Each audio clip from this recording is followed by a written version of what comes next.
Nah, yang berkaitan dengan regulasi syarat khusus, Bapak Ibu sekalian, untuk yang lektor itu tidak harus sebagai penulis korespondensi, jadi cukup sebagai penulis pertama. Jadi syaratnya publikasi di jurnal minimal Sinta 4 di saat diterbitkan, jadi Sinta 4 saat diterbitkan dan saat dinilai ya sebagai penulis pertama. Atau kalau misalnya memiliki publikasi di jurnal internasional bereputasi, ini minimal kuartil 4 dengan SCR di atas 0,1 saat artikel diterbitkan dan saat dinilai statusnya tidak dibatalkan atau cakupannya tidak dihentikan. Ini sebagai penulis pertama, sama sebagai penulis pertama. Atau menghasilkan satu karya seni yang diakui dan bereputasi baik nasional maupun internasional dengan ketentuan sebagaimana pencipta atau sebutan lain yang sesuai. Nah, itu yang untuk yang lektor, ya, sedangkan untuk yang lektor kepala dan profesor itu disyaratkan pengusul sebagai penulis pertama sekaligus penulis korespondensi. Nah, untuk lektor kepala ya bisa publikasi di minimal jurnal Sinta 2 saat artikel diterbitkan dan saat dinilai ya.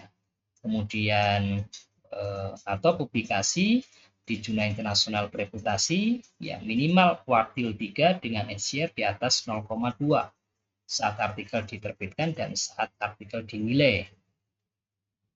Statusnya tidak dibatalkan atau cakupan tidak dihentikan. Atau menghasilkan karya seni yang diakui dan bereputasi internasional ya. Bedanya dengan yang lektor, kalau lektor tadi karya seninya berskala nasional, sedangkan lektor kepala berskala internasional. Sama dengan profesor ya, maka ini juga disyaratkan penulis pertama dan korespondensi. Tapi untuk profesor ada dua publikasi di jurnal internasional yang bereputasi. Di syarat khusus yang pertama di profesor adalah minimal kuartil 2 dengan SCR di atas 0,25 saat artikel diterbitkan dan saat dinilai statusnya tidak dibatalkan ya atau cakupan tidak dihentikan. Kemudian syarat khusus yang kedua untuk profesor adalah menghasilkan satu artikel BJIB minimal kuartil 3 dengan SCR di atas 0,2 atau IF di atas 0,05 saat artikel diterbitkan dan saat dinilai statusnya tidak dibatalkan atau cakupan tidak dihentikan ya, sebagai penulis pertama atau penulis korespondensi. Atau bisa juga syarat khusus yang kedua menggunakan jurnal nasional yang terakreditasi peringkat 1. Nah, saat artikel diterbitkan dan saat dinilai statusnya tidak dibatalkan atau cakupan tidak dihentikan. Sama ya semuanya. Untuk syarat khusus yang kedua ini ya pengusul ya bisa sebagai penulis pertama saja atau bisa juga sebagai penulis korespondensi. Kalau dua-duanya baik sebagai penulis pertama maupun penulis korespondensi juga akan lebih bagus. Nah, kalau untuk dosen seni ya menghasilkan dua karya seni yang diakui dan bereputasi internasional dengan ketentuan sebagai pencipta atau sebutan lain yang sesuai. Nah, kemudian kalau kita lihat untuk kenaikan jabatan 2 tingkat yang lebih tinggi, ya misalnya dari AA ke lektor kepala, maka dibutuhkan ya 4 artikel di jurnal internasional bereputasi. Jadi 2 artikel minimal kuartil 2 dengan SCR di atas 0,25, di 2 artikel ya minimal kuartil 2, SCR di atas 0,25, penulis pertama sekaligus penulis korespondensi. Nah, kemudian 2 artikel yang selanjutnya minimal kuartil 2. Minimal kuartil 2 sama ya, tetapi ya statusnya sebagai penulis pertama saja. Kalau tadi penulis pertama sekaligus penulis korespondensi, ini penulis pertama. Ketentuan saat artikel diterbitkan dan dinilai. Status artikel tidak dibatalkan, cancel, atau cakupan tidak dihentikan atau coverage discontinued. Sama ya, kalau untuk seni juga 4 karya seni yang monumental, 2 diakui secara internasional, ya, dan bereputasi internasional. Ya, ketentuan sebagai pencipta atau sebutan lain yang sesuai. Dan kenaikan jabatan 2 tingkat yang lebih tinggi dari lektor ke profesor, Bapak Ibu sekalian kita bisa lihat ya, jadi ada publikasi, ada 4 artikel di jurnal internasional bereputasi, 2 artikel di jurnal internasional bereputasi kuartil 1 ya, minimal SCR di atas 0,25. Nah, di sini sebagai penulis pertama sekaligus korespondensi. Nah, dari dua itu, maka salah satu jurnal kuartil 1 dengan impact factor minimal 7, ya, sebagai penulis pertama sekaligus korespondensi. Kemudian, dua artikel lainnya itu minimal kuartil 2, ya, minimal kuartil 2 dengan SCR di atas 0,25 atau impact factor di atas 0,05 sebagai penulis pertama. Nah, untuk yang seni ya diakui secara internasional ya sama ya tadi, secara internasional dan reputasi internasional. Nah, Ibu sekalian, kalau untuk khusus yang PUP 2026 ya, ini tadi sudah dijelaskan ya di lini masanya. Ada penilaian Agustus 2026 dapat diajukan bagi pengusul yang PUP-nya 1 Desember 2026 sampai 1 Januari 2027. Nah, kalau kita lihat bagaimana kita harus melihat pada syarat khusus, nah ini harus diperhatikan agar nanti syarat khusus kita bisa direkomendasikan oleh asesor. Jadi pastikan ya seluruh dokumen, jadi yang menjadi syarat khusus kalau profesor berjalan ada 2 itu bisa jelas terbaca. Jadi seluruh dokumennya termasuk dokumen korespondensi, kemudian uji kemiripan. Nah, pastikan jurnal tempat di mana karya ilmiah dipublikasikan bukan termasuk predatory jurnal atau cloning jurnal. Ini masih aktif atau masih terbit dan tidak dibatalkan ya, atau tidak dihentikan dan masih terindeks Scopus atau WOS. Ini kalau bagi profesor atau bagi khusus untuk jurnal internasional bereputasi. Pastikan publikasi tidak diterbitkan pada jurnal internasional edisi khusus. Nah, ini juga edisi khusus yang atau jurnal ilmiah nasional terakreditasi, jurnal edisi khusus yang memuat artikel yang disajikan dalam seminar, simposium, atau lokakarya. Pastikan karya yang diusulkan sudah terbit. Jadi memang syaratnya terbit, bukan hanya LOA, tapi sudah terbit dan terindeks Scopus dengan SCR atau impact factor yang sudah kita jelaskan tadi, dan ketentuan peran penulis. Ya, peran penulis pertama dan korespondensi, ya, kalau untuk syarat khusus profesor yang kedua ya bisa sebagai penulis pertama saja. Seperti yang tadi ya, syarat khusus yang kedua bisa sebagai penulis pertama saja atau sebagai penulis korespondensi. Nah, kemudian karya ilmiah syarat khusus salah satunya harus diterbitkan paling lama 6 tahun ya, sebelum pengajuan kenaikan jabatan akademik yang diperoleh pada saat menduduki jabatan akademik terakhir. Jadi kalau mengacu pada sini berarti kalau salah satunya ya berarti hanya salah satu saja yang diterbitkan paling lama 6 tahun. Nah, kemudian berkaitan dengan surat pernyataan fakta integritas, ya pastikan dokumen itu sah dan sesuai dengan format. Jadi formatnya harus diaju, ya khususnya ini untuk pengelola atau operator PAK di kampus. Surat pernyataan fakta integritas keabsahan karya ilmiah ditandatangani oleh dosen dan bermaterai. Ya harus dicek kembali Bapak Ibu sekalian. Kemudian karya ilmiah yang ada di tabel, nah ini harus diperhatikan hanya karya ilmiah untuk syarat khusus.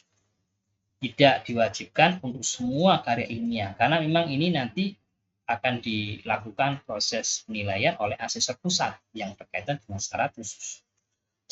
Ya, atau kalau untuk yang lektor dilakukan review atau penilaian oleh asesor di tingkat LDP. Jadi hanya syarat khusus. Nah, kemudian syarat khusus yang ke-6 ya untuk diperhatikan oleh Bapak Ibu sekalian pengusul, karya ilmiah yang dipublikasikan sebagai selama pendidikan sekolah yang merupakan sintesis ya, dari disertasi, tesis atau bimbingan mahasiswanya tidak termasuk dalam publikasi ilmiah syarat khusus. Kalau merupakan sintesis atau pengembangan dari disertasi atau tesis tidak bisa sebagai syarat khusus, tapi bisa menjadi angka prestasi. Nah, kemudian juga tidak boleh diterbitkan pada jurnal dari PT asal. Dan pastikan karya ilmiah merupakan hasil penelitian, bukan hanya sekedar literatur review. Ya, bukan hanya sekedar studi pustaka. dan juga bukan komunikasi singkat atau short communication. Pastikan ada bukti korespondensi, ya, jadi bukti submit artikel, bukti catatan koreksi dari para reviewer berkaitan dengan substansi, yang penting substansi, dan bukti respon penulis terkait dengan catatan dari para reviewer, ya. Bukti diterima, jadi ada letter of acceptance, dan juga bukti publikasi. Kemudian pastikan ada dokumen hasil uji kemiripan. Nah, ini yang juga menjadi sumber penyebab belum direkomendasikan yang sebelumnya. Nah, kemudian Bapak Ibu sekalian, yang terkait dengan kuartil, karena memang di sini masih ada silang pendapat, ada perbedaan cara pandang di antara para dosen dan juga para asesor, maka di sini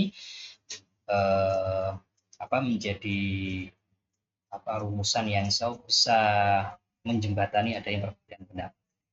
Dipastikan kalau kuartil, nah ini yang penting kuartil itu mengacu pada Simakujer yang di kategori bidang ilmu karir sesuai ketentuan Kependikbud nomor 39.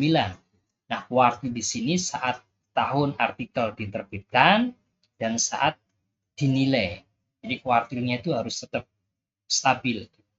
Baik itu saat artikel diterbitkan maupun saat artikel dinilai, kuartilnya tetap harus minimal seperti kuartil yang dipersyaratkan. Apakah kuartil 2 atau kuartil 1. Nah, itu yang kuartil. Jadi mengacunya ke Simakujer memang kuartil itu. Ya, kuartil itu mengacunya pada Simakujer. Nah, ini harus diperhatikan ya, karena ada yang pakai kuartil Scopus itu. Maka di sini acuan oleh para asesor adalah kuartil mengacu pada Simakujer. Nah, Bapak-Ibu sekalian, untuk yang kedua, pastikan nilai SJR. Nilai SJR juga mengacu pada Simakujer yang sesuai dengan ketentuan Kependikbud nomor 39 saat artikel diterbitkan dan saat artikel dinilai. Ini juga penting, SJR mengacunya pada Simakujer.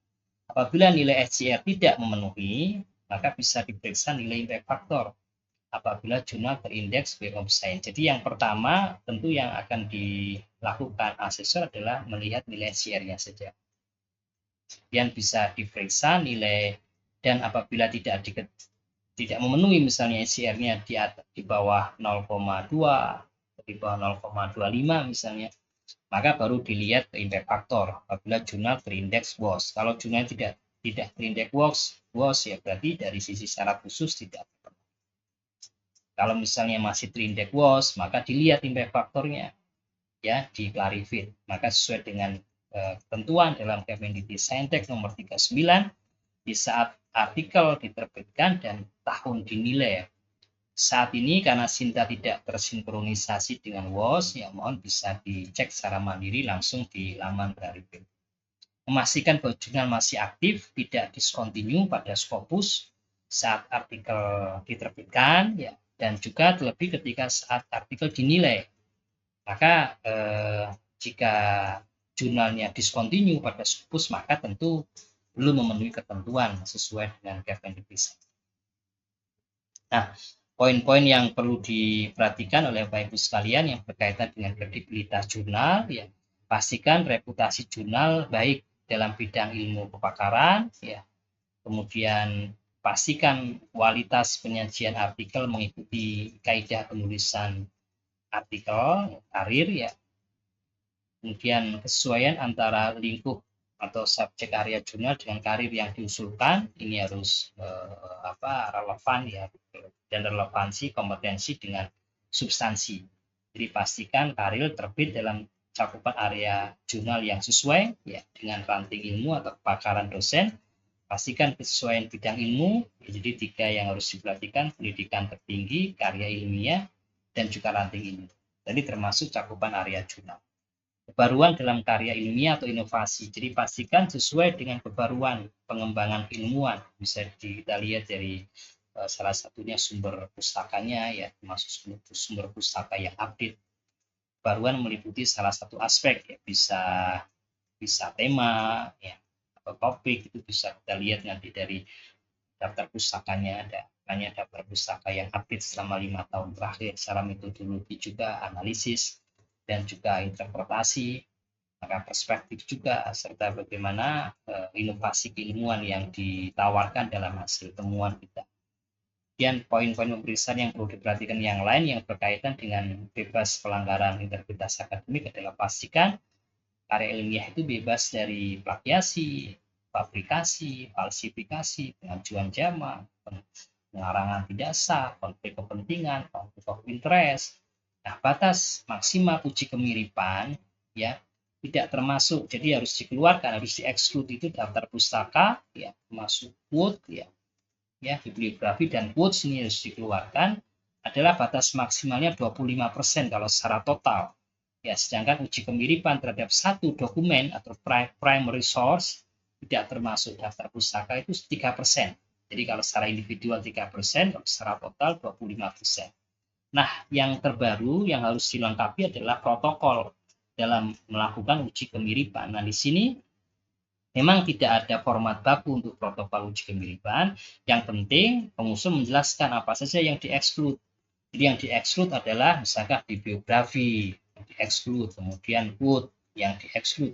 Ada nggak exclude match-nya misalnya berapa persen, berapa kata atau berapa persen kalau masih pakai yang baru. Nanti memang nggak ada format bakunya, tapi ditulis ya identitas karya ilmiah, judulnya, jurnalnya apa. Ini yang berkaitan dengan syarat khusus, baik syarat khusus pertama atau kedua kalau untuk pengajuan ke pengajuan ke perusahaan. Nah, saya rasa itu Bapak Ibu sekalian, nanti insya Allah kita juga akan ulas yang berkaitan dengan pengajuan usulan JAD, LK, dan profesor di sister bagi operator. Mudah-mudahan informasinya bermanfaat kepada rekan konsumennya. Semoga lancar dan sukses dalam pengajuan kolektor kepala dan profesor. Terus ikuti channel Jejak Profesor bersama Muslim berkarya. Saya akhiri. Assalamualaikum warahmatullahi wabarakatuh.